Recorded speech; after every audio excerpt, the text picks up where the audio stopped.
Podcast with Aaron Shriver, brought to you by Arlo Revolution. Each week, Aaron connects melodies and memories with fans and artists from all genres of life. When all else in life is gone, only music will be left to leave the legacy of life's adventures. Please welcome your host for the Gainin Fast on Memphis podcast, Aaron Shriver.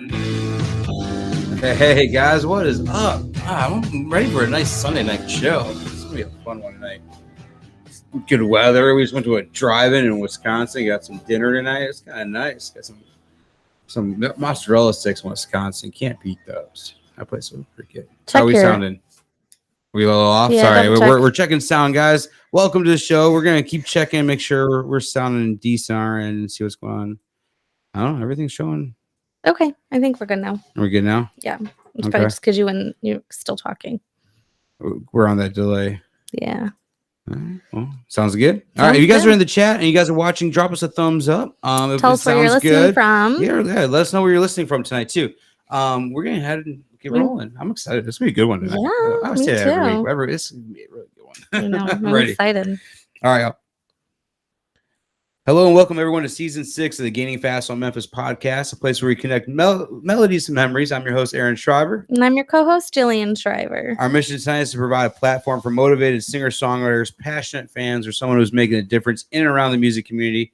We hope everyone listening leaves inspired with a positive outlook on life and begins connecting their own memories to melodies. Tonight we are presented by our good friends at Arlo Revolution, cinematic wedding films, music videos, and promos. Find them at arlorevolution.com. One tree planted. For every $1,000 of the show, we plant a tree with one tree planted. Download the show on your favorite podcast app today. And Pod Decks. Pod Decks are the hottest tool to get your next great interview. Unique interview questions in the palm of your hand. And we will get to see them a little later in this episode. So I'm always excited when we bring those questions out, because it gets a little interesting then. Our sponsors tonight, our on-screen sponsors tonight, Art on a Higher Wire by Joelle, original and custom artwork, inspired by your life moments, treasured photos, and memories, and Shed Services. At Shed Services, we offer a full range of maintenance services depending on your needs. Find them at shedservices.com. If you're looking for ways to support or sponsor Gaining Fast on Memphis, then head over to our Patreon page. Tiers start at just $1, and when you sign up for a full year, you get 2 months free. Patreon is something you can't do right now. The best way to support the show is like, share, review, and subscribe anywhere you can find the show. Remember, you can join us live every week. 7 p.m. is when we go live on Facebook and YouTube. Normally Sunday, Monday, Tuesdays. One of those nights we're going live. It's been so random lately, but yeah, one of those 3 nights. We gotta join us live though. You interact with the show. You can ask questions with your favorite guests. Join in on the live chat. Just some really cool stuff. So if you guys are on the web, go ahead and look up Gaining Fast on Memphis.com for constant reviews, photos, playlists, links. Store. I'm actually wearing one of our shirts. We just got a couple shirts in the mail the other day, so I kind of like these. Nice little feeling on them too. So check it out. Everything you need to find us. We do thank all of our sponsors for continued support and growth of the show. All right, so here we go. Tonight we welcome on Adam Church for episode 127. Adam is a North Carolina native and has been working hard since he first picked up the guitar. Inspired by fellow North Carolina artists Luke Combs and Eric Church, Adam is primed for the long haul, and we are honored to discuss the melodies and memories that make up his journey. We're going to go ahead and welcome on. Hey, what's up, buddy? How you doing, dude? Doing all right. How are y'all doing? Dude? Oh, man, we are doing great. Excited to have you on tonight, man. I've been looking forward to this one ever since we first started talking way back when. And dude, we've kind of came up and watched the same artists for the last few years. So I kind of like this. We're gonna have a little bit of dig into some old school music tonight too. But I like to kind of start it off, man. Throw it back to your earliest music memory, dude. Like how what your parents were listening to when you're growing up, and your first concert experience too. Yeah, for sure. So I guess to start off, my first memory, like my mom was always big into George Strait, like watching CMT videos and all that. And dad was more the AC/DC, Leonard Skinner, Southern rock thing. So that was my mesh from the get-go. And I guess so my first memory, really, I was riding in the truck with my dad growing up. I was 3 years old. He was like, son, you're going to hear this song on the radio when you're 70. And it was Leonard Skinner, Curtis Lowe. So that was kind of like, I always try to play that on my acoustic cover gigs and stuff. But that was the first memory really I had of that, hanging out with dad and just listening to those rock songs and Leonard Skinner, Curtis Lowe when I was 3. And That's Man, the same thing with me, man. I got the country from my mom. She was like Patsy Cline, Vince Gill. My dad's Aerosmith, Supertramp, all that stuff. I'm like, all right, let's do this, man. This is awesome. what a good mesh. I mean, that's good influence pulling from everywhere. Yeah. It is. As far as like first concert, so Mhm. I guess when I was like 10 or 11 in Boone, North Carolina, at the Holmes Convocation Center, it's Appalachian State's basketball arena, went to Charlie Daniels with my mom, and that was like pretty awesome to check out. And then I got into high school, I got into like the rock music, like Hinder and Nickelback and all that stuff. Yeah. So I went to a Nickelback concert when I was a sophomore in high school, and that was like pretty cool, just seeing like Hinder, Nickelback, Chevelle, Hoobastank, and I was like, man, music's so cool, and like I want to play in a rock band, and that was like kind of miss what happened with Nickelback, man, because I like them too. I don't know why they got bad rap. I don't know why so many people don't like the guys. I mean, they're pretty damn good. They were so good live, and like I mean, Chad's voice is like killer. Either way, you can't knock it. It's just awesome. I love that, and that arena is going to come back in a little bit. We're going to talk about that here in a little bit too, because I think that one comes full circle eventually for you. So man, yeah, when did you first pick up the guitar, man? What first after you kind of 10 years old, seeing that Charlie Daniels show, man? Where did it go from there for you? I mean, is that kind of what gave you the itch of where you kind of wanted to? Yeah, I want to do this, man. This is what I want to do for a little bit. Then I guess so. I was always kind of into music and didn't know who Eric Church was, but this kind of gets into me buying a guitar when I was like a sophomore in high school. But it was I got off the school bus at my grandma's house before I had a car. I was like a sophomore, I think, before I got my license. So go in and turn CMT on, and Eric Church, Two Pink Lines music videos on. And I'm like, who is this guy? Like, he has my last name. This is cool. And just kind of looked him up, and he's like, man, from 30 minutes away, like in Granite Falls down the road where I'm from. Man. And it was kind of like after that, I just bought a guitar, and I was still listening to like Hinder and Buck Cherry and all those tunes, and trying to like just learn bar chords, and even like Bush, Glycerine. That was like Stained Outside. Those are the first couple songs I learned. Stained was the epic of the late 90s. You're born in 90, right? Yeah, born in 90. So yeah, Creed coming through, all that like early 2000s Papa Roach stuff, and 3 Days Grace. I love all that. Hell yeah, man. Well, that's cool, because I mean, I'm sure when you first heard Church too, that was something that you connected with all those, because that was for me. I'm like, all right, I got to hear him or see him live before I ever heard him. So like I went to a Skinner concert, dude, and Jason Aldean was opening up. I had no clue there was another opener. We were in line. Someone's like, oh yeah, some Church guys opening up. Oh, cool. All right. And he blew me away because I heard that Talk Box. The very first song he opened up was Before She Does. And I'm like, man, I remember my dad playing Peter Frampton records, me hearing that Talk Box back then. And I just brought it all together, man. And that's what I think hooked me on Church at first. But for you, you said same last name. Did you ever get confused? Like, oh, man, is that your cousin? Or did anybody ever kind of mess with you on that? Dude, it happens every show, just about every, like for the past 12 years that I've been playing. When I was researching for this show, one of the top Google questions that came up is Adam Church related to Eric Church. It's honestly like I always tell people, it's like Bigfoot. It's like it's a possibility, but he's never been discovered. So that's kind of what I say. And I do have family all from around like the high country and like that Piedmont area. So it's probably way down the line, but I've never met the guy. And funny little tidbit here, like I used to play like around the Boone frat and sorority scenes with Luke, and we would go hang out, but they would be like, oh, you're Eric Church's cousin or brother, so we're not going to tip this guy tonight because he's got plenty of money from Eric. That was like the thing. I was like, that's totally not the case. You're like, oh, man, that's crazy. Now, that's just crazy. Like coming up through the same things. When did you first see Eric Church in concert?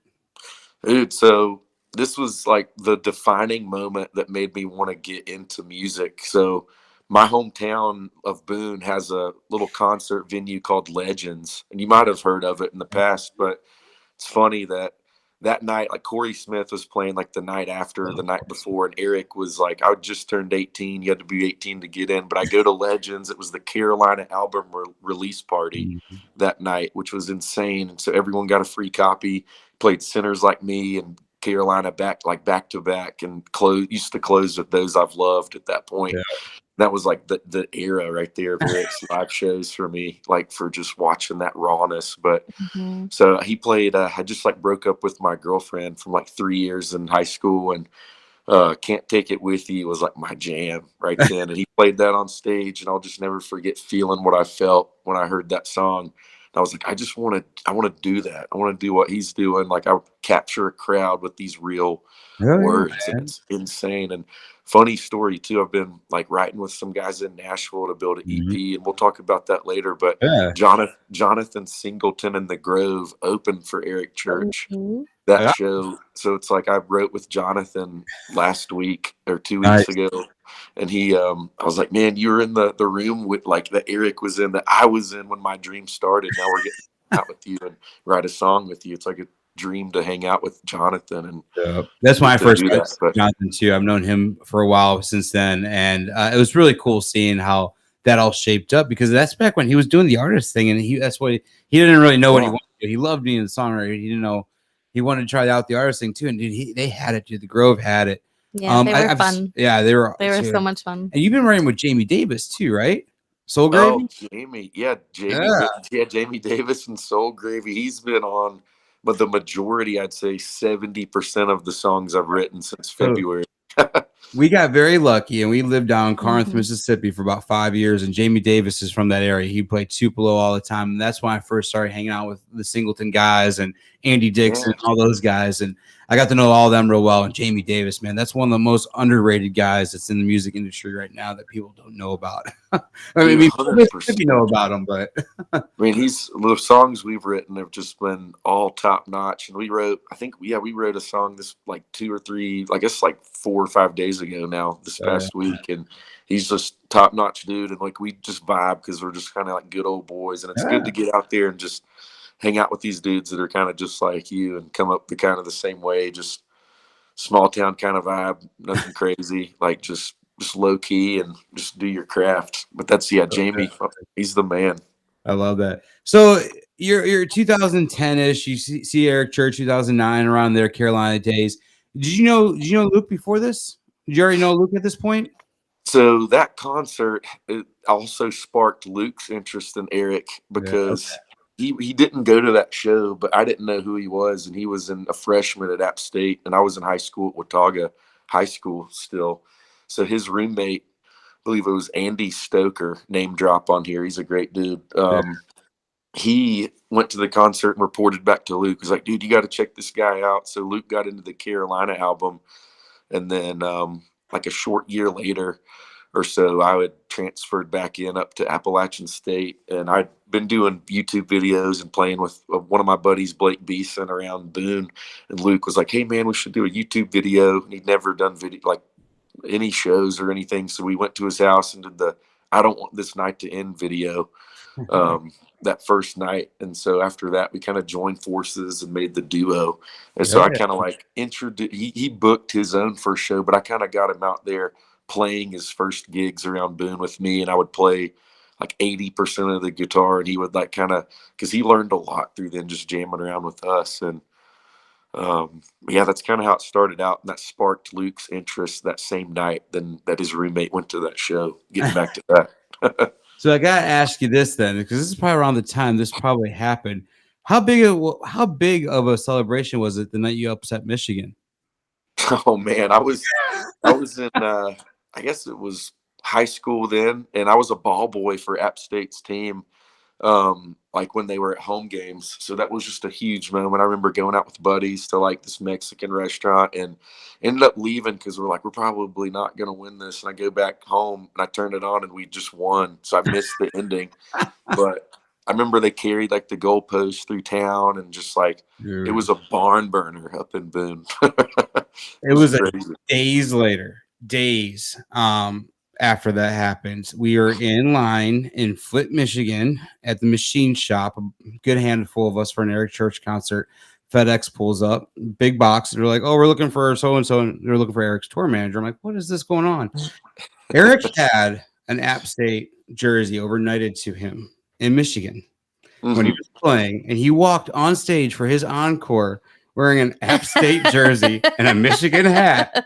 And I still have a video on YouTube of a guy cussing Eric Church out in the parking lot for that. Holy cow. Like, I remember walked on stage in Flint, Michigan wearing that jersey, dude. I got pictures of that. I'll never forget that night. I think I remember seeing like a few years back, just seeing those pictures surface of him doing that. Mm-hmm. Like, I'll never forget that, dude. He still had the Michigan hat on. He put the blue and yellow Michigan hat on and supported them that way. But he had to do it, and that's when I first saw that guy have balls, man. I'm like, all right, I like this guy. He doesn't care, man. Yeah, just does it. I mean, he's still his way, but just a smooth operator. He's just doing it his way. Always has, it seems. So you and Luke started jamming together. There's a good picture of Eric from back in the day that you took. Oh yeah, oh yeah. You and Luke started jamming together in college, and I mean, you had to know you guys had something going on because I mean, those are those early Vine videos, right? That were coming out. That you guys were posted up. Yeah, that was the same era of Vine. Like we would pretty much, he would bring his crew out, and I would bring mine out, and we would just do an acoustic like 3-hour gig every Thursday night to start out, and then we'd play. I'd get him on some of my gigs, like this place called The Rock, and we play at this place called Gino's like a year later, Town Tavern. He lived above that. But yeah, we would just kind of slowly build it. And then Luke was doing the Vine thing all at the same time. And we were kind of seeking out some good buddies like that did music around North Carolina and like the area, like Taylor Ray Holbrook. We would team up with him, and like he's from Virginia, and Josh Phillips. We were hanging out with him a lot, and John Langston too. And but yeah, we were building that EP, and I guess I wrote The Way She Rides with Luke and Sam Crabtree, this guy Kurt Collins, and then I missed the ride on Let the Moon Shine by a Dame and recorded the YouTube video. And so Dylan Riddle wrote that with Luke, and then I Know She Ain't Ready was like the first song that they wrote up there, I think, in his apartment. And so that was kind of how it all started, as far as like playing around, writing a few songs, and taking it to Nashville to record. Heck yeah, man. This is awesome, man. It's just cool because it started early for you guys, and the chemistry you guys had watching those videos too. You saw it just early on that these guys, I'm like, oh, they're gonna be something, man. It was pretty cool because I remember watching all that kind of come up, and I knew Rob real well. So Rob and I kind of connected over church back in the day, and the Cowdy Joe's days. And I used to always go to a lot of the North Carolina church shows. I remember South Caldwell when he played his old high school football field. That was we were there for that. We had to drive home. It was hot. I had to work that day. It was a Sunday. We had to drive all the way home. I just remember it being really Mississippi, hot. Yeah. And that was a hell of a show. When was the first time you and Luke went to a show to see church together? So there was a time when Eric was doing those like 5 acoustic track sets when I guess it was like he was playing Talladega, and it might have been God, I can't remember all the songs he was jamming, but I remember he did like Atlanta, Charlotte, and somewhere else, and like did 3 shows in like an evening. It was one of the Outsiders came out. I think he had that private jet. He did 2 acoustic and a full band at night. Yeah. That was it. Yeah. So Luke, we had our friend Emily Peel with us, and Luke had an in. I think his uncle or cousin worked at Coyote Joe's. So I went with my girlfriend at the time, and he went with our friend Emily. And so I'm like probably 30 people from being in. And then I just see Luke and my friend Emily just walk past us. I'm like, you lucky guy. Like, holy cow. But we were on the second row of Coyote Joe's, and Luke and Emily were on the front row. I think there's an old Instagram or old Twitter pic of Luke with it, like seeing Eric right there. Right next to one of my buddies too, right? Because he has the brown church choir shirt on. Good day. I remember seeing that was picture. The first show we went to together to see Eric, at least. But that was such a magical moment seeing Eric at Coyote Joe's just with a guitar back then in 2014, and it's like just it's always life changing and just puts a fire under you watching that guy. Well, it's cool to see that he would still do that after he's already seen success at that point. So it was pretty cool to see that just to happen around there. So, and I bet you, man, especially now seeing like Eric up there on shows like that, the fire was burning for you to keep on performing. And what I liked about you, man, you were always brought the more rock side of things to your music too. We talked about that from your dad, but I love that, man, because you gotta have the rock side and push that out there. So. When did you after you guys kind of when did Luke move to Nashville? Were you guys out of college by then? Yeah, so I had a year left. I was the first kid in my family to go to college. So I was Hmm. like, dude, I'm gonna graduate. I can't like give this up right Yeah. now. And then Luke moved, I believe it was fall 2014 or like late summer with his girlfriend back in the day. So they packed it up and went. And all of our band, like he gave us an opportunity, like, hey man, y'all should move out here. Like one dude was engaged at the time. One of our guys had a new child pretty much. And Yeah. just wasn't a good opportunity for all of us. It's like, dude, Luke, we've maxed out Boone as far as like what we can bring in here with our crowd, and it was time for the guy to move. We already had the EP rolling, and once he moved, though, I mean, we just kept in touch, and Yeah. like it was. I mean, I know he was just grinding out there, writing all the time, and connecting with people that whole first year, and didn't play that many shows, and When we did you were just finally make your way out there then? so yeah. I made my way out there. I guess it was 2017 February, and Nice. so lived out there for a year. Lived with Sam Crabtree, one of my songwriters. He writes with like Ryan Nelson a lot and those kind of guys. Big Ryan Nelson fans here, man. That dude, a hell of a dude. Yeah, that guy's. He's got I've got like one song I've written with him about like called "In the Cards" about baseball and stuff. It's pretty cool that I want to put out in the Nice. next couple of years. When I was looking and researching for this show, I saw some sports cards come up on your page. I was like, man, if time permitted, I have to talk to this guy about this guy. I got back into sports cards when we had our first son, and I went pretty heavy on one guy, and I'm done with him now. But Kevin White for the Bears, man, I'm a big West Virginia fan, and he came from West Virginia, went drafted by the Bears, and man, dude, I don't even want to say how much money I spent on cards with this guy, and I don't think he has a touchdown yet.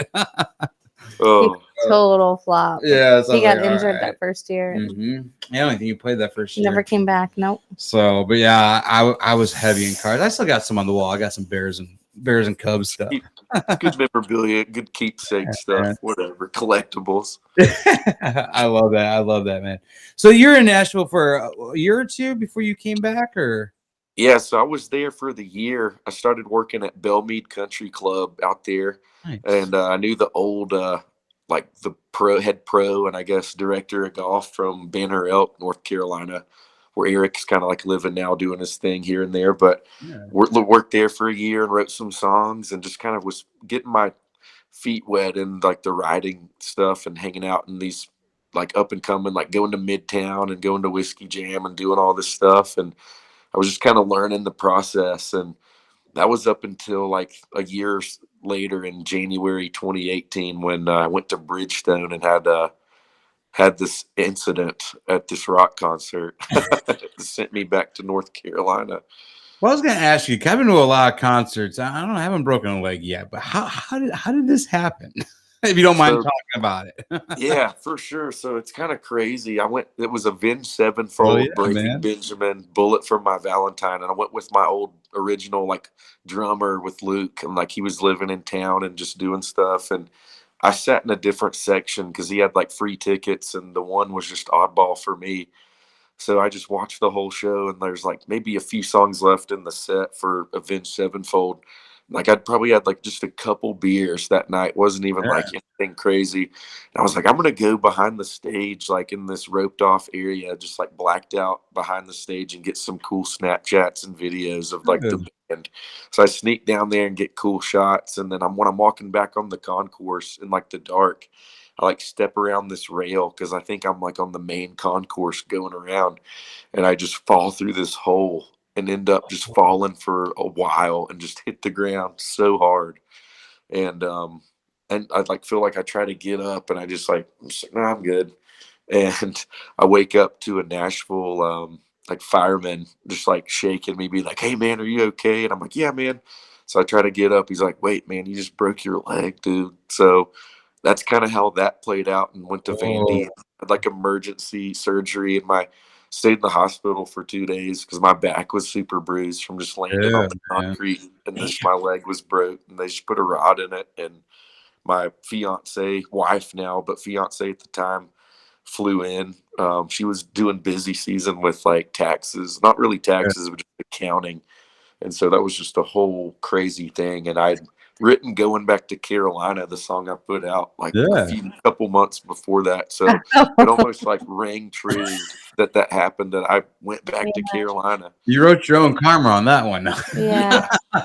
That's pretty much what happened. But it was crazy, insane. man. What a freak accident. Especially, Complete 180. Yeah, that's insane, man. But hey, things happen for a reason. Now you're gonna be on your way back here shortly. You talked about maybe fall this year. You're looking to head back. Yeah, hoping to go. And I know it's like living out there is crazy, just like anywhere right now, like even 30, 45 minutes out. But Yeah. checking out all the options we can, hitting up anybody that's got anything open or just whatever. But that's our plans, to get out there as much as we can. And we're trying to push this EP that we're coming out with, 5 or 6 tracks this late summer, fall. So Nice. just once we get that out, I think it'll be smart of us to just be out there and in it and around the people we need to be around, as far as keep taking it up a notch. So that's where we're at. For anybody that's watching the show live right now, too, you see a picture on the screen. If you're an Eric Church fan, you've recognized this picture from over the years. And if you see over here this book, the Eric Church Song to Sing, Jillian's pointing out there.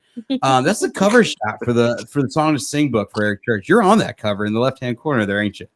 Yeah, it's insane how like it was just things were happening in my life. Like saw Eric Church play like that Legend show, and then this was at Charlotte Motor Speedway. I went with like my best buddies like Murphy Fancher and Phil Gordon, and we still go to races today and hang out all the time. But yeah, that show, like Eric had like messed his leg up, I guess, and was just sitting on a stool and like hopping around on one leg. That was that era of Eric. You couldn't stay still on those.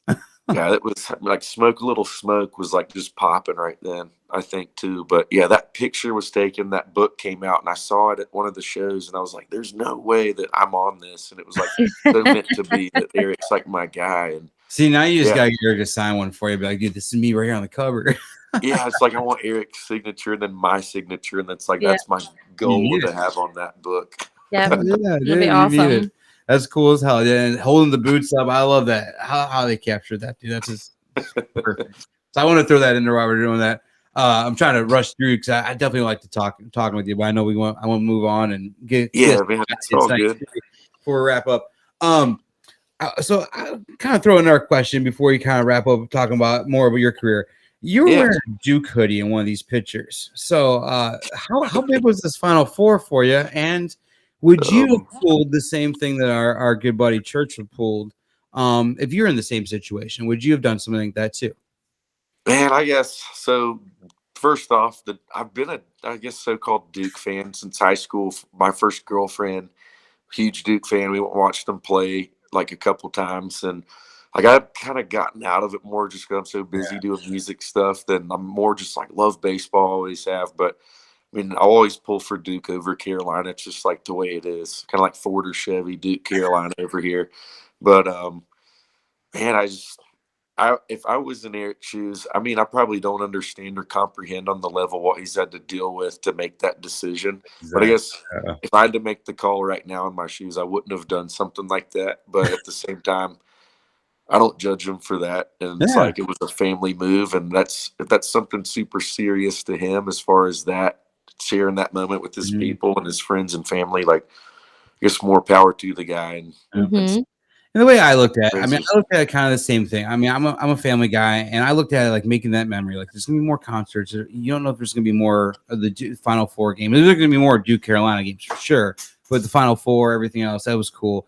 But then I looked at it just to make myself like kind of look at the situation. I looked at the times that Eric should have canceled. Like when his band was sick and he still went out there and played 2 hours, or after Brandon died, and he should have broke his leg. Yeah, he should have been on stage. Or when he had the broken, like I look at those kind of shows, or when he was in Canada and there was snow on the roof and they couldn't hang stuff, so he told the band to take a night off and he played.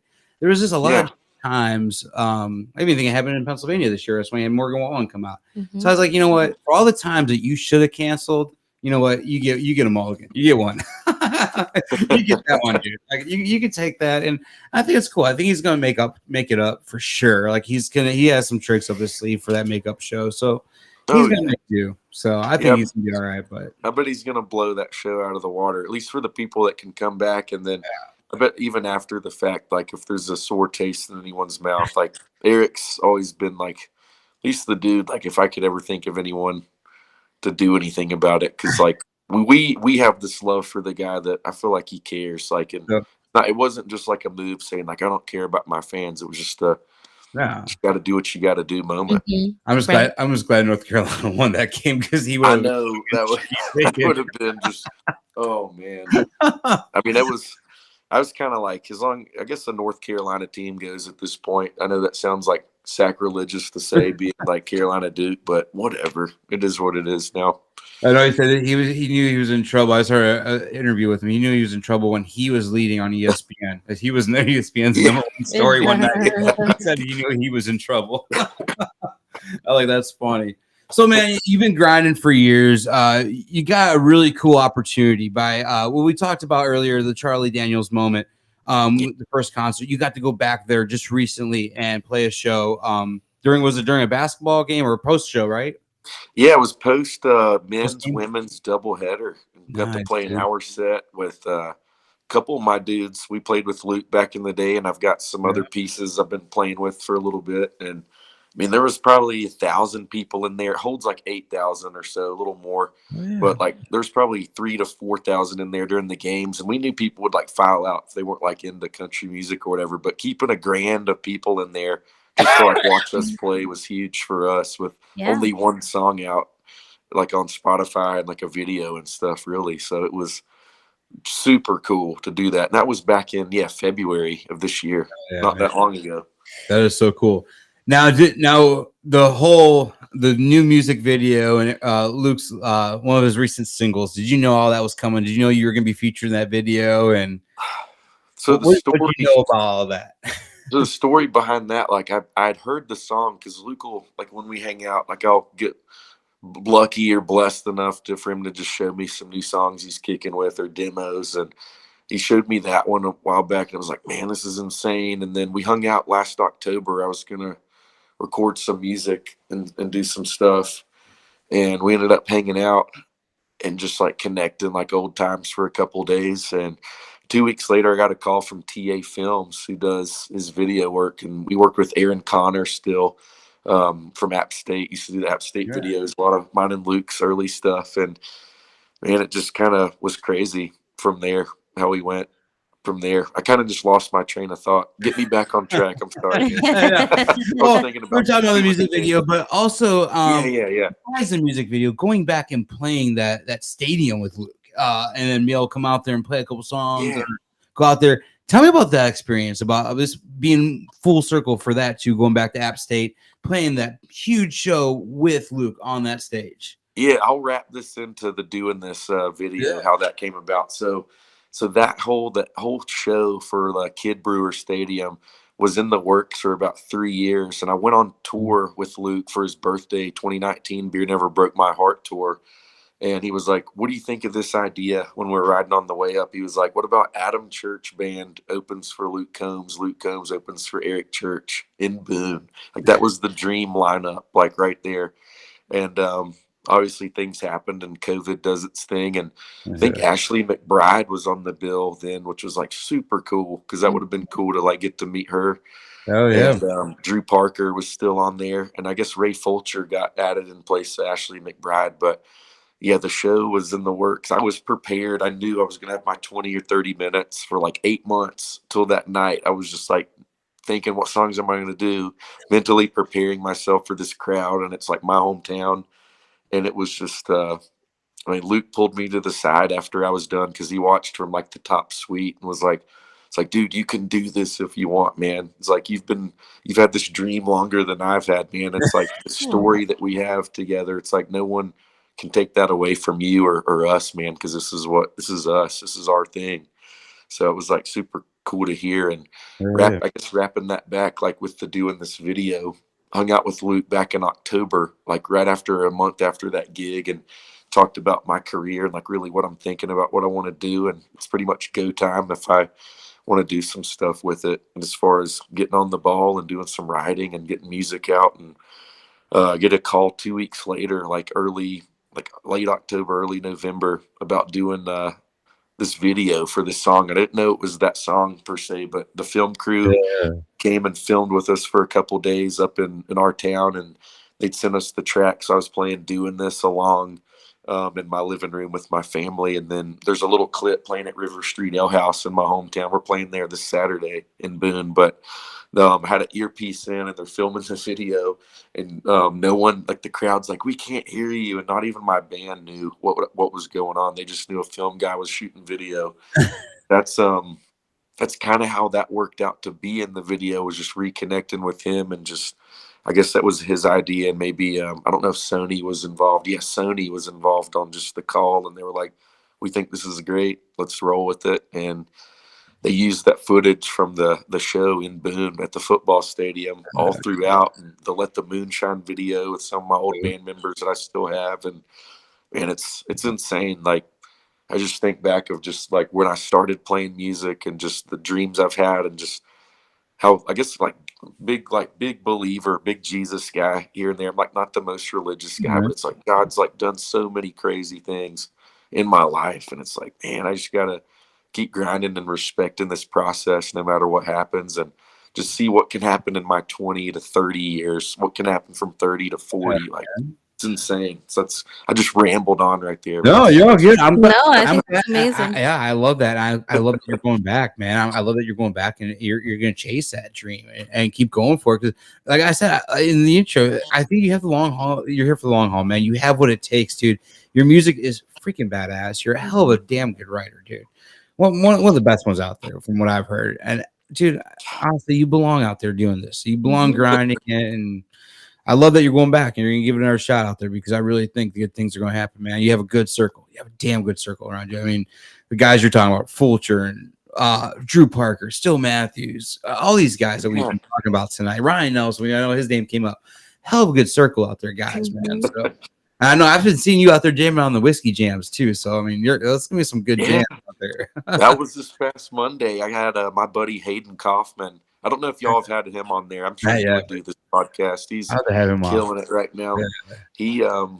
He, his band. He was like, "Yeah, man, here's my dudes," because they played Whiskey Jam like 2 weeks before that and did that thing, and they just jammed out with me because my dudes couldn't make it because it was on a Monday, like 6 hours away. But it was insane, and got like some of my writers, like Jamie Davis came out, and Dan Isbell, and Reed Isbell as well, and Jacob Lutt's been writing a lot with him. He's the man. Dude, they all came out and supported me. Yeah, he's so good. Like, he's got so much talent. He played our we took over Revival last summer, and he played our Revival that we did, and dude, that dude has a voice, man. So, and he's on the 58 family with Singleton and all those guys. Yeah. That's like where I've been hanging out for the most part there, and with some Sony guys as well. But 50 Eggs, like, becoming a little home there just to hang out. And like, all the people are so cool. And I mean, I can see why Singleton wanted to sign a dude like Lutz. It's like they got that high range thing, and it's just like, man, it's insane how good they are when you get into a room with them. Yeah, Singleton has an ear, man. I'm going to see David Nail this weekend, and I know him and Singleton's done a lot together. I love anything Singleton does. You could tell it's his music. So you're like, oh, Singleton had that. So, all right, man. We're gonna move on to our next our spot. It's called Powered by Poddex. Earlier tonight, I pulled a couple cards. That's the wrong image to put up. Put that image up. That's the right one.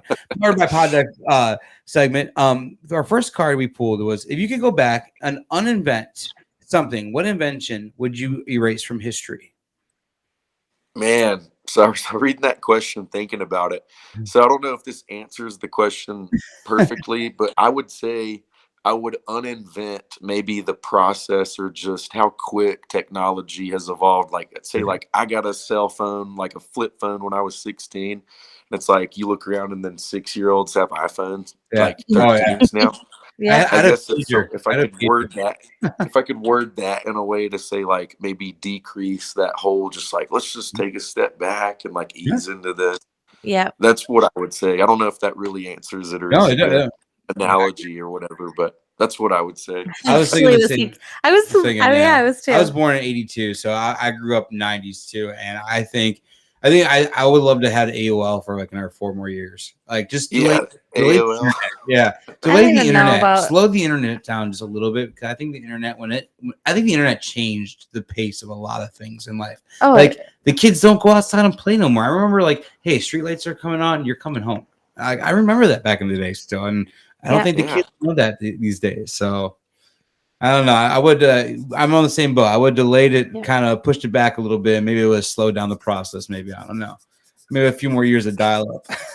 Yeah, a little more dial-up would have helped us all out. Maybe dial-up was painful. Yeah, right.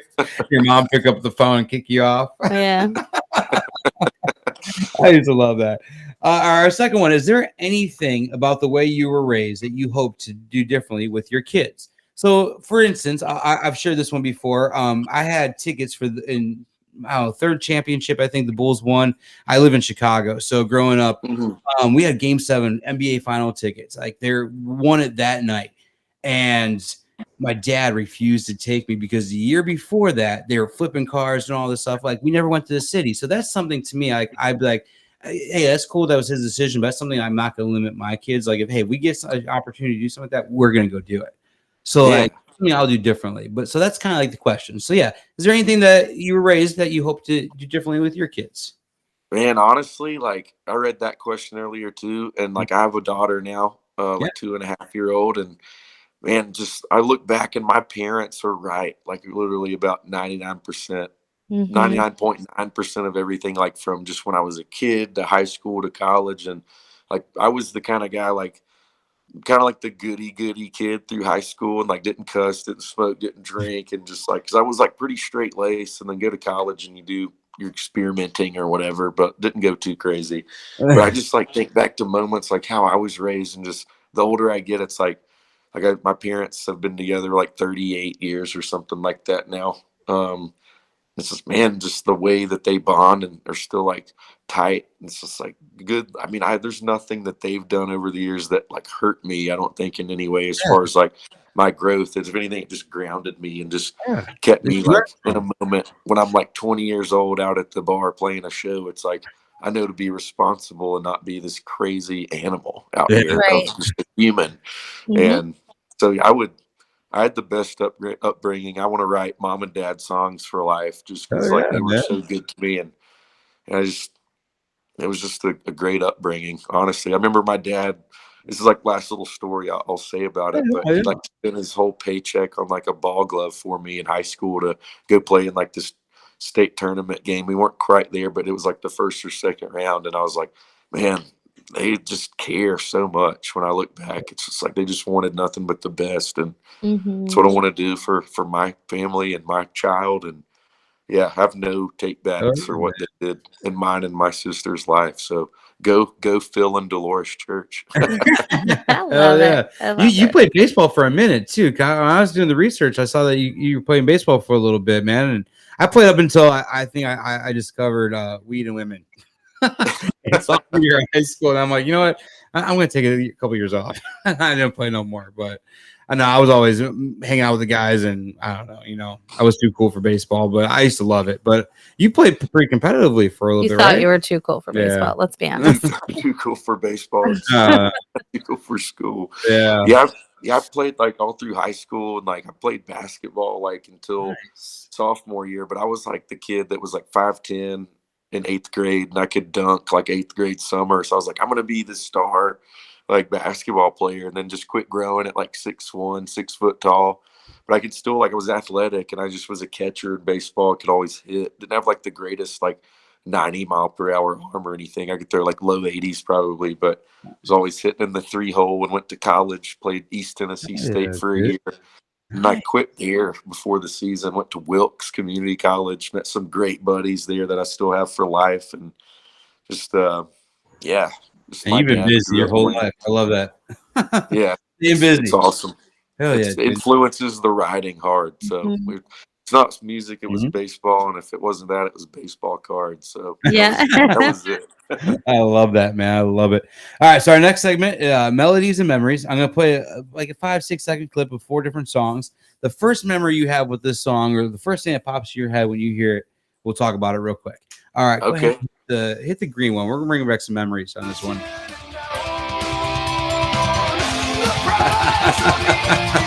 So you're hearing some Nightmare, Avenged Sevenfold, man. I hope it doesn't take you back to Bridgestone, but no, where does that song take you? That doesn't take me back to Bridgestone. That takes me back to me and my little sister. She was like in high school when I was in high school. We drove to Greensboro Coliseum and saw Avenged Sevenfold headline. It was Shinedown and Avenged Sevenfold were the headliners for Saving Abel and Buck Cherry. That was a show. But that takes me back, and we were just into all the rock music, so it takes me back to Greensboro Coliseum, seeing them play with Shinedown with my sister. When we lived in Corinth, Mississippi, Jillian worked at Magnolia Hospital there, and Jared Weeks was an X-ray tech at the same hospital. He's the lead singer. Oh, no way! I remember he was doing stuff with a hospital and like was humming that melody in his head or something. That's cool. Because she brought home a CD once. She's like, "Oh, this guy at the hospital was giving these out," and it had like After All, one of his old songs on it. I'm like, "Oh, these guys are really freaking good." And it was right around then they just blew up shortly after that. I was like, "Damn, these guys took off." They're still killing. I mean, they're still killing. Well, he just rejoined them too, and that's awesome. I know Jared left for a while. He just rejoined up with them, and dude, they jam, dude. They could definitely jam. Oh yeah. Go ahead, hit that yellow one. This is gonna be a fun one.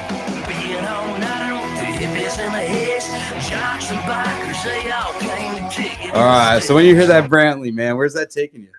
Man, that takes me back to the first or second night I drank alcohol. When I was 18, hanging out with some buddies up around 20 minutes from where I grew up, and there was like a campfire, and I had a cold case of Bud Light. My buddy walks up and he was like, "Pop the CD in my truck." He's like, "Dude, listen to this guy, Brantley Gilbert." And it was Kick It in the Sticks. And like from that moment, like just like Eric, I was following him around. Brantley was like just breaking out right then. Before and they started touring together. I went to that show. They started touring together. That was insane. But yeah, that I just go back to that memory, and then just touring, watching Brantley play all across North Carolina and South Carolina and Tennessee. And man, yeah, that was like Brantley Gilbert, Eric Church, like those early days, or thanks to them and their influence. That's why I'm still here and hanging out with you guys, really. You and I kind of have a same item that's kind of resonated from the same spot. So this guitar this is the Hummingbird, but the one next to it over here is signed by Brantley. And where I got it signed at was a Best Buy. Dude, yeah, it's that Best Buy tour when he played like 5 acoustic concerts. I saw the pictures that you posted of that. I was like, dude, I was at the Best Buy in Illinois when he did. I got my guitar signed. Yeah, I remember I would go like 4 hours early and be like the first one in line and just stand there. I was just probably like, who is this kid? But at least I was like, I guess 18 or 19 then, or 20. It's like I wasn't like a 50-year-old guy just sitting there for 4 hours. Like, what's this guy doing? It's like at least I was like a kid then. I guess it was awesome. Oh, Aaron would still do it at 50. He don't care. Yeah. I'll give you like that meme of that 80-year-old in the front row, like so rocking out. So many lines we've stood in for stuff like that. Dude, I have no shame. Hit the green one. No shame. Trying to save each other. You should have seen it in. So when you hear this one, man, Jamie Johnson, Color, where's that taking you? Yeah, that's totally just brings me back to hanging out with Luke in college and just like playing those gigs. Like, I think that was one that we added to our set just to play, and just like he would sing on most, like probably the whole thing on that tune. But man, just Jamie Johnson in Color. We play it with our band still today, but yeah, man. And just I remember watching that music video when it came out too, and just how the older I get, the more I appreciate that song. True, so true. Hell yeah, man. All right, we're gonna wrap it up with this last one, the yellow one. I come from You knew I had to throw a church in there somewhere. So Sinners, man. When you hear Sinners, where's that taking you? Sinners Like Me, that takes me right back to, I mean, really that Legends concert, that whole like era of just hearing his music, and just Sinners Like Me album is forever my favorite album of all time. Just how it like set my life up to who I am today. And it's I'll never forget that memory, like connecting the memories and the moments, man. Just like seriously brings me back to 18 years old, listening to that first concert and just my dream starting. And it's just insane looking back now. Sinners like me can't beat it. I love that now, like, and hearing that, because like I've talked to Ray Fulcher, he's been on the show too, and like how he talks about being at a church show in Georgia and just watching this guy, and that's why he wanted to start playing. And it's just a lot of that. And same thing like Luke Combs, all these guys that tribute church for that. And I would have never known in 2006 walking into a Leonard Skinner show that this guy was going to be like changing lives for songwriters down the road. So that's crazy. I feel like he's changed the game a lot, especially in Nashville, and let more songwriters have a voice. So I feel that way. All right, well, we're gonna wrap up with our hot seat, and then we're gonna move on and let you play a song. We're gonna let you go for the night. Sounds good. We're gonna do 10 quick questions within 60 seconds. We're gonna try. Sometimes we go over. The first vinyl you ever purchased? Kanye West, Through the Wire. Through the Wire. College Dropout. All right.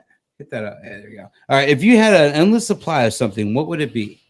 Oh, just baseball cards. Oh, that's a good one. All right. Who has the best pizza you've ever had?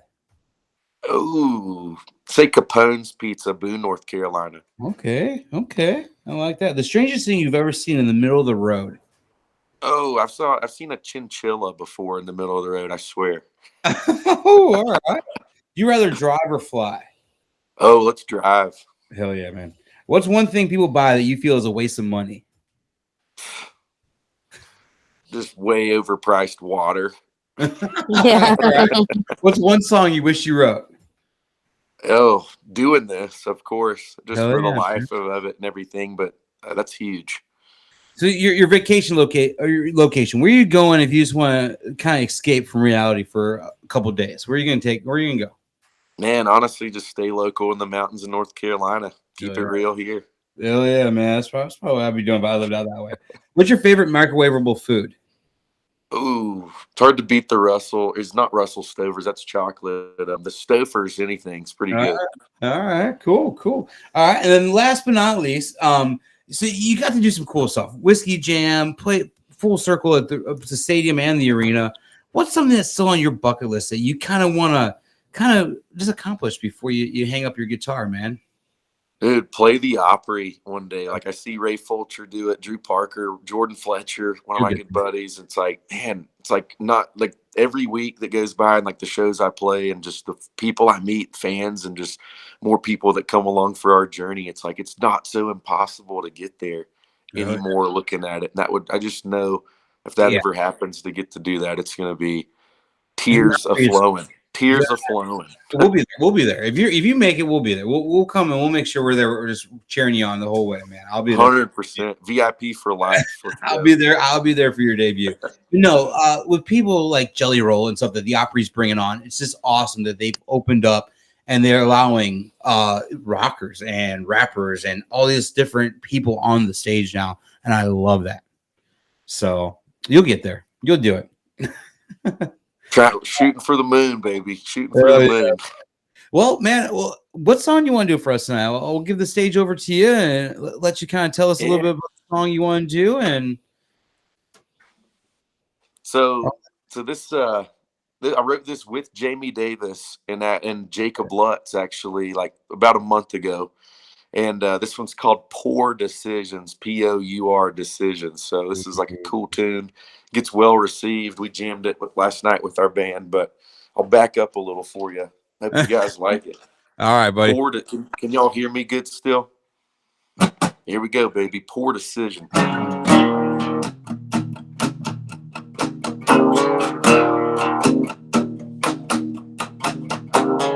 Kissing the moon, I'm thinking 200 proof. You know it going straight to your head. Last time I drank Patron, I barely made it home. Think my brain ain't over it yet. Tell me what you want to get into. Well, it's all about how we choose. Making poor decisions. Pick your poison and set it off right. A few more from forgetting whatever's worrying in your mind. As long as you're drinking a strong, well, you can't go wrong with a cold beer, whiskey, or wine. It all depends on what you're sipping if you're making poor decisions tonight. Yeah. Well, Buds and Bud Light can make a hell of a time if you mix them up like you should. When the Jameson flows from my head to my toes, I'm on fire, but I feel so good. Making poor decisions, pick your poison and just set it off right. A few more from forgetting whatever's worrying your mind. As long as you're drinking strong, well, you can't go wrong with a cold beer, whiskey, or wine. It all depends on what you're sipping if you're making poor decisions tonight. Come on, baby.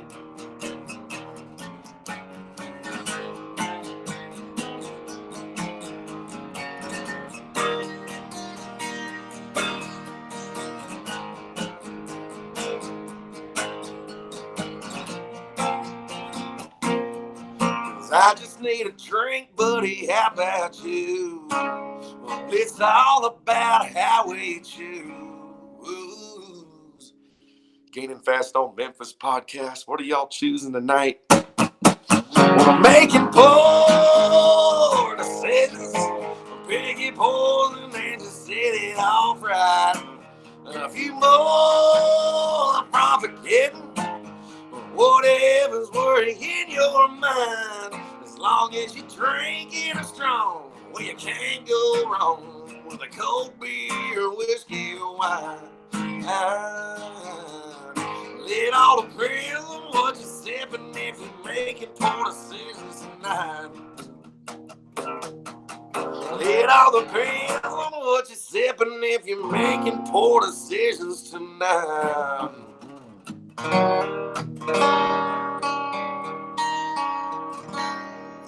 Here we go. That was fun. Love it. It was awesome. And my voice is totally trashed from last night singing, so sorry. I love that though, dude. Like I'm a fan of the delivery. Rasp, I talk about that a lot. That rasp and everything that makes that song so much better, dude. I love that. Like just the realness of it, the way that I always compare a lot of songwriters to Christopherson in a way. He wasn't the best singer, but the way he delivered those songs, man. Yeah. And honestly, to me, it's the way it's the delivery. And honestly, the singing was pretty damn good too. So I loved it. Hey, I appreciate it. I was like operating on like a C- right now from last night. But I was like, I started getting better as it went on. So yeah, warm up a little bit right now. Dude, that was awesome. I loved it. And that's honestly why I don't drink no more. I made too many poor decisions now. I get that for sure. That's a good one, dude. I cannot wait. Is that gonna be on the EP you're working on? Yeah, we're hoping that will definitely make the EP, but that's one of the ones. Jamie Davis, Jacob Lutz on that one, and yeah, it's gonna be a lot of like 50 Egg and Sony guys, like just a mesh of all of them. So I'll keep you guys updated on kind of what's happening and let us know, man. And tracking, and let you guys know we can't wait for it. We're in your corner, man. So anytime you have a release coming up or anything you got, let us know, and we'll definitely make sure we share the hell out of it for you and get it out there as much as we can. So we definitely will get you heard as much as we could do. So we love that, man. We're huge fans of yours, and we cannot wait to see what this year brings you, man, and what happens for you. And we're excited that you're getting back down to Nashville too. Yeah, I appreciate it. And we'll be out there every couple of weeks, just writing more songs and doing some tracking soon, and just seeing what April's been crazy already. We'll see what May brings, and into June, and it's gonna be a cool 2022. Best yet for Adam Church. Hell yeah, man. And all that. So we got some tricks up our sleeve for sure. Awesome. Yeah, dude. That's great. Well, good water. Cheers to good things coming your way, man. I cannot wait to see, like I said. But, dude, thanks so much for spending an hour of your time tonight with us and hanging out, man. It was great talking. We could have went another hour with everything. We could have shared so many more church stories. Yeah, we'll do it like maybe after the EP comes out or whatever. Yeah. I'll gladly jump back on here and just check in on the recent few months. So that'd be Yeah, awesome. man. We'll That'd be we'll great. definitely have That'd you be back, great. and we'll talk with you then too, because that's gonna be awesome, and talk about all the new music too coming up. I'm excited to see what happens, man. Yeah. Well, dude, you have yourself an amazing week. Dude, I cannot wait to see it. We'll have to get something going this summer for sure.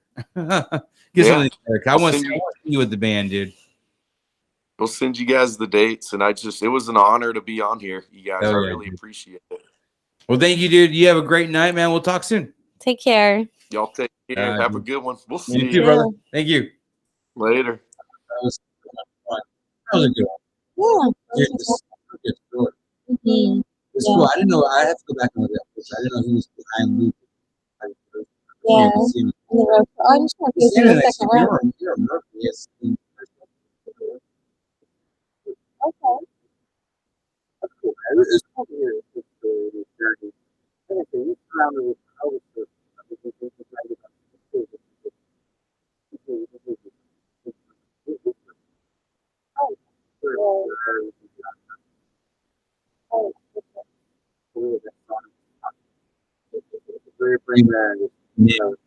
I love that. Guys, thank you so much for joining us tonight. We will have a show next week. We're going to do it yet. We have new things around. We're supposed to have one tomorrow night. I got pushed back as well. We have a couple ideas for next week. What's going on? But we will update you guys soon. Check out GainFastFromMemphis.com. Full sweat. I'm telling you, the shirts are awesome. I love it.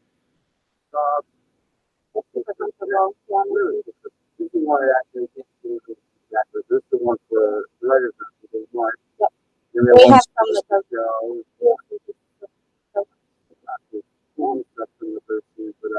I think you guys joined us on episode 127 with Adam Church. It's really a story that just started. I wasn't working so hard. I believe it was things that off one, which actually is very rare today. It's just not people. We want to wish you had nothing but the best. I can't wait to see what you accomplish in 2022 and past that. So don't forget to, check up on everything this from tonight, past episodes over at GainFastFromMemphis.com. We posted a really cool thing with Smith Review Friday night. Amazing.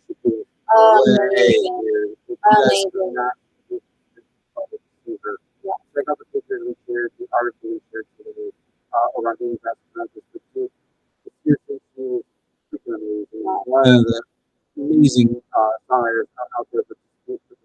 performance.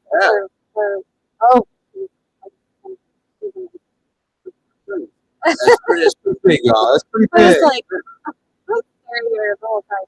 Wonderful. That's really good. That's actually cool too. Yeah. She's rocking Chicago, and everyone saw her walking Chicago. She's probably ready to take the stage as soon as Chicago tonight. Amazing performer, amazing songwriter. Her song High, that cut by Miley Cyrus, her own version of it. I do too. I love it. Thank you guys. Anybody in the chat, thank you guys for interacting tonight, for joining us tonight. We had a lot of fun. And like I said, we'll see you guys next week. We will have a show next Monday, May 2nd. Yes, we'll be out later. So we'll talk to you guys soon. Bye.